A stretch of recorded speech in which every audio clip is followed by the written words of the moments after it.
Today we're going to take a look at the Solarwinds SIM solution, Log and Event Manager, version 6.1. This was released in January 2015. This video is from February 2015. I would like to go over the current feature set, as well as describing some of the basic functions and some of the advantages of having the Log and Event Manager in your environment, as it addresses a lot of compliance and auditing and security concerns that most businesses should probably be thinking about. I will be going back and forth between my slides and my lab, so there will be real-world displays from the Log and Event Manager. This isn't just a slide deck. So if you'd like to bear with me, I'm going to get started.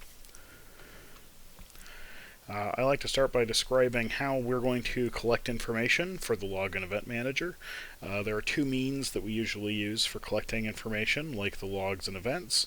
The first would be to gather data from your network infrastructure devices via syslog. The second would be to gather information from agents installed on your operating system nodes. So these are going to be your servers, your workstations, things running, a variety of operating systems. We have agents for pretty much everything out there. I've listed some of the common ones here. There are some features that are unique to the Windows agent, it being probably the most mature and highly demanded platform that we have support for, but a lot of these principles will apply to any operating system. For any node that you choose to send data from the Log and Event, or from that node to the Log and Event Manager, you will need to configure log readers, which we call connectors. These parse and normalize log data. We're going to show you what that looks like. I'm going to do that by focusing first off on one of those exclusive Windows features, the File Integrity Monitor, show you how that's configured, as well as other connectors for other platforms. So here we're looking at the Log and Event Manager monitor screen. If we want to look at what the nodes are that are currently reporting to this system, we're going to see that I have a variety of nodes and a variety of states. This is done on purpose so you can see what the interface looks like. Up here, these blue Y icons indicate syslog devices. These are devices that have been configured to use the Log and Event Manager as a syslog host. The blue Y indicates that they're syslog. Down here I have agent nodes. The green icons indicate nodes that are currently connected and sending information to the Log and Event Manager. Gray nodes are disconnected and not currently sending information. These green icons indicate that USB Defender has been installed on the system, and the green folder means that the File Integrity Monitor is running.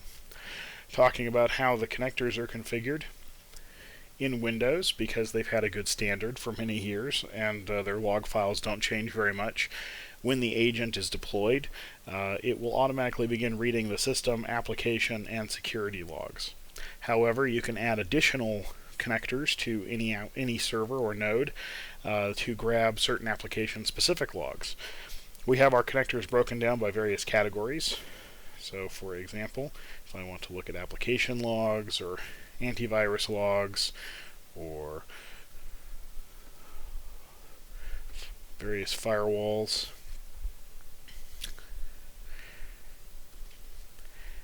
we have all of these connectors available to tell the agent where to look for information, how to read that information, how to parse it out. If I click configured, you see the nodes that the connectors I already have set up on this node, and that includes our File Integrity Monitor. If I stop this so that we can edit it, there you go. You'll see that the File Integrity Monitor is set up using these monitors over here. You can customize these, you can create your own. If we look at this one as an example, you'll see that it's logging events in the C drive, recursively looking at executables and batch files. It's looking in C Windows recursively for DLLs, INI files, and the hosts file, and it's looking for changes to the boot INI. Basically, you have the ability to specify a type of folder and a type of operation that you want to log, and our File Integrity Monitor will grab that information.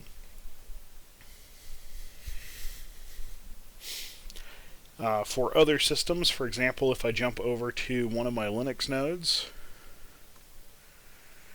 you'll see that partially because Linux, doesn't have, oops, click too hard.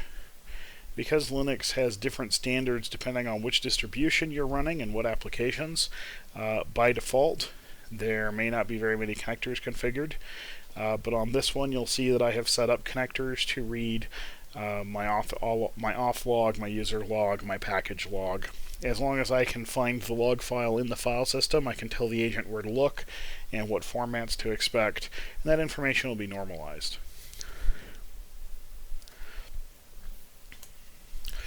So we provide you several means for getting information out of the log and event manager.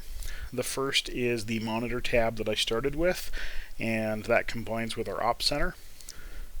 So if I come back to my monitor tab, so right now what we're looking at is a real-time view of events coming in from all over my environment. What we mean by normalization is these events are made to fit a category. So you can see here I've got UDP traffic audits, object audits, user logons, and basically we have worked with vendors as well as our own experience and our customers. So for example, UDP traffic, whether it comes from a firewall that's made by Cisco sitting at the border or made in Windows or on Linux, we know what a UDP traffic event looks like. User logons and logoffs, again, whether someone's logging into your Juniper firewall or logging into a macOS workstation or a Linux server or a Windows device, we know what a user logon looks like. Now this is a real-time view, and if you look at these filters over here on the left that we provide, we've given you some examples of ways that you can filter looking for specific events. So for example, here I capture all of those user logon events. You can see that I have Linux events that are coexisting with Windows events. We've made them fit this view, and that too is part of our normalization. This makes it a lot easier to see what's going on. You have a standard format. It's a lot more human readable. If we look at my all events filter, you'll see that the information goes from 10:34, which is just a few minutes ago, or just a few seconds ago, back to 10:22. So I have about 12 minutes of information. If I want to get more information, that's where the second means of getting information out of the LEM comes in, and that's using the Explore in-depth tools. So I will come to Explore and then in-depth, and I can very quickly search for the last day's events. And here we can see that I've had 150,000 events in the last day. I can even go further, look at the last week. I've had about 1 million events in the last week. If we want to, we can visualize this information in a variety of different ways.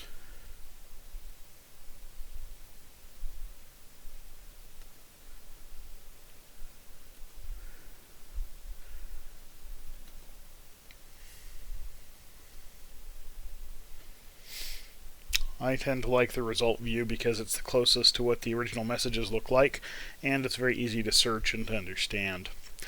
The different types of events, again, part of our normalization process, are counted and listed for you over here on the left-hand side of the screen. So I can see that in the last week, file writes are leading the way with 300,000 events. File reads are in here too, user logons. I actually got a breakdown of every field and all the common values, so I can tell you Windows event numbers, I can tell you IP addresses, user accounts, all sorts of things that have been going on that make different events common. It's really easy to drill down in this view, so for example, if I want to look at this Wednesday spike, I can double click.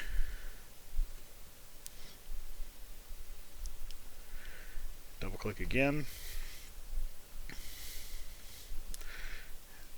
And again, and very quickly I've gone from a 7-day span to a 5-minute span. I can see again that file writes are leading the way, but I see that some things got deleted. There were files created, some users logged on. If I'm interested in looking at a specific type of event, like those file deletes, I wonder what got deleted. I can just double click it, rerun my search, and I start seeing information about which user, in this case me, which machine, what kind of files were deleted, and we have an idea of what was going on in the environment. I can then zoom that back out. Let's say look at the last 24 hours. And there's my file deletes for the last 24 hours. There's a whole variety of ways to search in in-depth. Everything is built on a drag and drop interface to try and make things easy. So for example, if I'm interested in the last day and I already know what kind of event I'm looking for, I can open up my events drawer, type in the kind of event that I'm interested in. I simply drag that up here, maybe do my search for a week. There's all my user logon failures. I have all my fields that are associated with that event down here in this section, so if I know which account I'm interested in, I can even go further, or at this point I could come back to my refined fields, look at all the accounts that have had issues logging in, double click, and add that to my criteria. These reports can be exported to PDFs for presentation.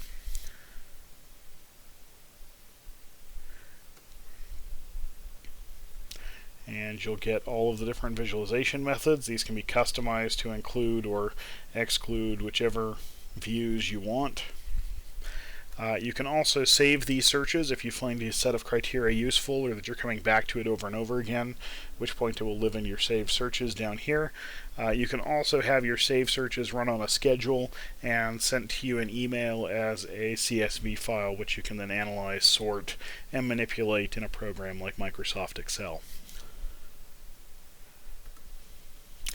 This tool, in my mind, is excellent as an investigation point for the IT admin. If someone comes to you with an issue like, we had a batch job fail last night, we were trying to do backups or a virus scan and we couldn't because our service account got locked out, this is the tool you would come to investigate what happened last night. Look for those user logon failures, look for the user account getting disabled, try and determine why it is that your service account failed and ruined a batch job. You could also use it to track file changes, or if something goes missing, you can see who deleted it, who touched it last, who edited it last, or even tracking things like services stopping on a server or a system crashing to be able to say, okay, here's what was happening in the moments leading up to a service hanging. I can see that the Windows disk was full. I can see that there were other alerts in the system, and that's what led to the problem. So in-depth is an excellent reporting tool, and it's kind of what we provide in the LEM interface for someone to do an investigation, kind of on demand. The last way to get information out of the Login Event Manager that we provide is the Reports Console. The Reports Console is a standalone application that's included with the Login Event Manager. What it looks like is this. Here we can see that we have a lot of reports provided out of the box. All these are the stock reports. You can see we track things like authentication, change management, file audits, machine audits, network events. In the background, all of these have been categorized to match up with certain compliance and industry standards. And you can access that by going to Manage, Categories, and then picking your industry or compliance standard, and that will populate these industry reports. In this way, we're going to try and help you determine, with input from our other customers, auditors, and other vendors, what kind of reports you should focus on given your industry and the specific kind of information that you're looking for. What these reports are going to look like when they're done running is this. So this is an example of the file audit report. You see that you get charts and graphs that are very well formatted, kind of pretty to look at. These are good for presenting to auditors as well as your management or C-level people. You can click on a specific category, get a breakdown of everything that happened in that category. So here's all my file deletes for a week. Here's all the file writes or file changes for a week. Other reports that we have include things like the authentication failure report. I can very quickly drill down to user logon failures and see all the times that someone has failed to log in. I also have reports like my resource configuration report that captures all the changes that have gone on in a given domain or local groups. Really, we can capture all of them and show them in one report. So I can see my new domain members. I can see all the password sets that have gone on. I can see new groups that were created. I can see people who are added to those groups. So these reports can be set to run on a schedule and output to a file server or some other store. In that way, you can have those reports available to you on demand. Perhaps you have something run every 24 hours for the previous day, or run every Saturday for the previous week. But then when your auditor shows up, you have 365 or 52 reports that you can show them and say, yes, we are tracking historically what's going on in our environment. We are looking at different kinds of behavior, different kinds of events. We are aware of the changes and the things that are going on in our world.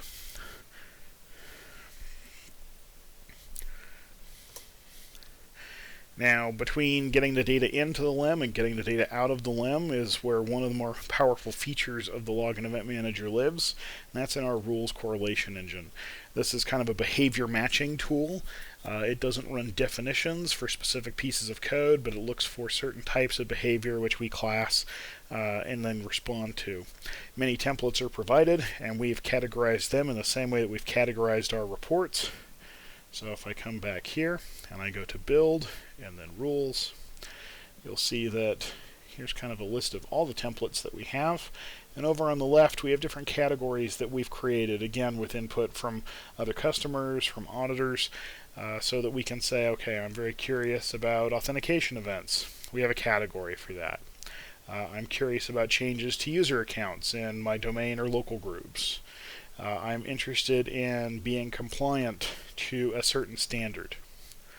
So these different standards are provided as a means of helping you get started so that you have an idea of which rules to turn on and what kind of events to look for. We're going to begin correlating them right away. One of the new features in the Log and Event Manager 6.1 release is a wizard that will come up the first time you log into the Log and Event Manager console. And that console is going to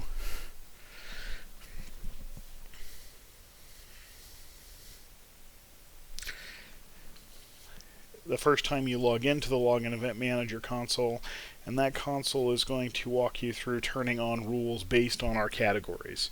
So you can say to the LEM, I need to be HIPAA compliant, I need to worry about PCI events, I need to be concerned about GLBA, and we'll help you get those rules turned on automatically so that the LEM can start presenting you with actual information and real alerts that much more quickly. This is where I get to demonstrate another one of those features that's unique to the Windows agent. This is based on our USB Defender. What USB Defender does is create additional events when a mass storage device is connected to a monitored node.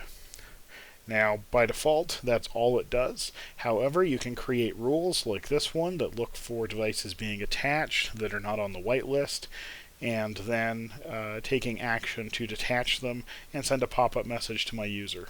I can kind of demonstrate how quickly that goes by coming to my Windows Explorer. I'm going to plug in a thumb drive here. You see that it popped up very quickly, and then it's gone. And on my other screen, and I'll drag this over, I have the use of USB mass storage devices against company policy. So just like the rule said, it detached the device and sent a pop-up message. I don't have to have the system detach the USB device. I could simply have it alert someone, like an information security group, that so-and-so plugged in a device and maybe we need to go check on what they're doing. But this is one of the ways that we provide with the Log and Event Manager agent to help mitigate data loss and data leakage, to prevent customers or random people or employees from walking into the network, plugging in devices, and walking out with your sensitive or confidential information. Now, this rule is pretty basic. It looks for one particular event, takes one particular action. A more interesting rule that I feel demonstrates some of the more powerful parts of the LEM's correlation engine is this warm activity rule. Let's go ahead and view this one. You'll notice that it has a lot more going on in the correlation box than the USB rule did.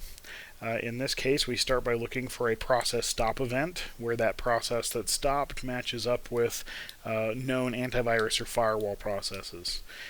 We are also looking for a certain number, and a certain amount of time of failed logins against known worm accounts. And we're looking for an amount of TCP traffic on port 25, which could indicate that the worm is trying to spread itself. If all of these things seem to be happening and all of them seem to be coming from the same place, then we're going to take some sort of action. We're going to alert you that there's worm activity. We're going to disable networking on that particular device to prevent the worm from spreading. Again, where this isn't definition-based, it's behavior-based. Doesn't really matter what the next worm is. If it does anything that matches up with our criteria, we're going to be able to respond to it. Even better, this process stop event may have come from a compromised workstation or server. This user logon failure, these events can be coming from one or more domain controllers, and this TCP traffic audit information could be coming from a firewall, from a router, from a layer 3 switch that's looking at the traffic as it goes by. The LEM can take these events from the 3 different sources, come to a conclusion about what's going on, and take some sort of action. As with so much else in the LEMS interface, it's all based on drag and drop. So if I look over here, I have all of my available actions kind of listed. So adding users to groups, blocking IPs for your routers and firewalls, detaching USB device, we've seen that one work, disable networking, enabling Windows accounts. This one can be really useful if you give the LEM a list of your service accounts. If something gets locked out, you could have the LEM alert you that there's something to investigate, and the timestamp on the message, as well as what the LEM knows, will give you an idea of where and when to look. But you'll also at least be able to keep your batch jobs running, because we're going to automatically re-enable your accounts. Killing processes. If you have a sensitive environment, perhaps you're dealing with like PCI cardholder information, you want to make sure that only the tools that you have approved and checked on are allowed to run in that environment. Have the LEM agent attempt to police that for you, or at least assist with that. If someone launches something they shouldn't, maybe we just kill it. Maybe we kill the process. Maybe we send you an email message to let you know that someone is up to something, but we can at least try and help you with that. Logging users off. If we see someone log on outside of a time when they shouldn't, or outside of the time when they should rather, or if they're logging onto a system that they shouldn't be logging onto, we can log them off. Removing users from groups to maybe help remove access from someone automatically. If you see someone getting into a section they shouldn't, your domain administrator is logging into the HR system or into your system where you keep your IPOs or patient information, cardholder information. They can technically go anywhere, but perhaps we're going to have them removed from the domain admins until they explain what they were doing. Restarting machines, restarting Windows services. Give the LEM agent a list of critical services for a server or group of servers like SQL, Exchange, IIS. If we see that something goes down, we can alert you that something important has stopped. We can also attempt to restart it. With any luck, by the time you receive the email message, you've already had the issue resolved automatically. Sending email messages is an easy one, SNMP if needed, as well as starting and stopping services and shutting down machines. So the LEM agent can be a pretty powerful way, in combination with the rules and correlation engine, to send commands to your various systems and automate the tasks of troubleshooting, of system management, of incident response. Have it be automated and immediate versus something that you may not get to until tomorrow morning. So at this point, I have some slides that cover questions that I usually get when I do these demonstrations live. So I'm not going to read them because I think just reading slides is a terrible presentation technique. So if you want, you're welcome to pause these and take a look at what the answers are.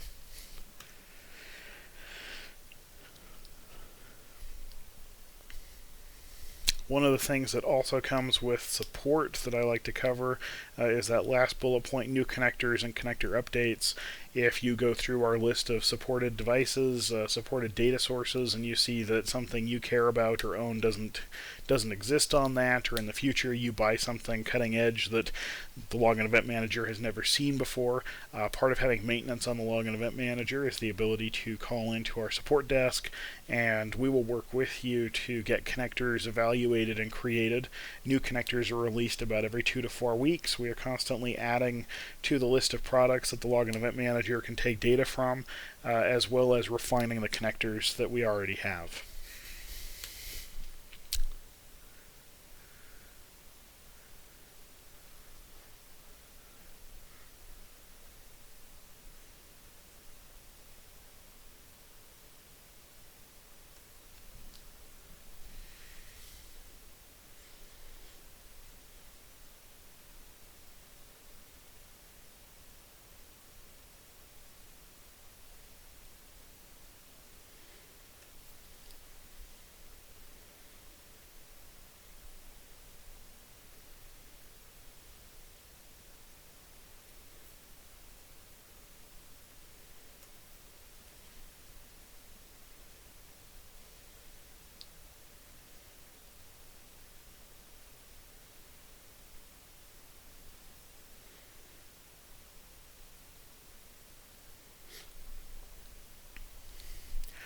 At this point, I'm going to put some links in the description for the Solarwinds.com webpage about the Login Event Manager, as well as to the contact page.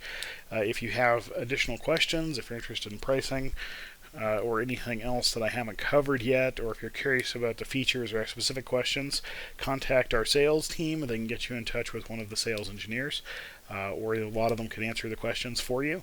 I'll also be providing links to the video index as various sections so that it's easier to navigate back through the video in case there's anything that you want to see again. Thank you for the time you've spent watching this. I hope that it was informative and the Login Event Manager looks like an exciting and good thing to have in your environment, and I hope that you have a great day.